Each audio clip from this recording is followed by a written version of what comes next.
Ito ang latest weather update. Alamin ang pinakasariwang ulat panahon ngayon dito sa Information TV Educational Channel.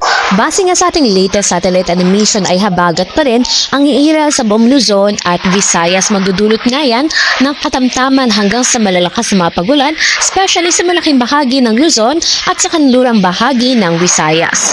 Samantala, may isa pa tayong binabantayan na bagyo sa labas ng ating Philippine Area of Responsibility na may international name na Tropical Storm Peilu. At tuningay na mataan sa layong 2,200 kilometers east o silangan ng extreme northern Luzon. May tagay na lakas ng hangin na maabot ng 65 kilometers per hour malapit sa sentro nito at pagbugso na maabot hanggang 85 kilometers per hour. At kumikilos nga yan pa-east, southeastward o silangan, timog silangan sa bilis na 25 kilometers per hour. At base sa nakikita natin na senaryo, ito nga nasabi nating bagyo ay mababa yung tsansa na pumasok sa ating PAR at makaapekto sa alimang bahagi ng ating bansa. Ngunit sa mga susunod na araw ay posibleng ito yung hihila sa habagat na siyang patuloy na makakaapekto sa Luzon at Visayas.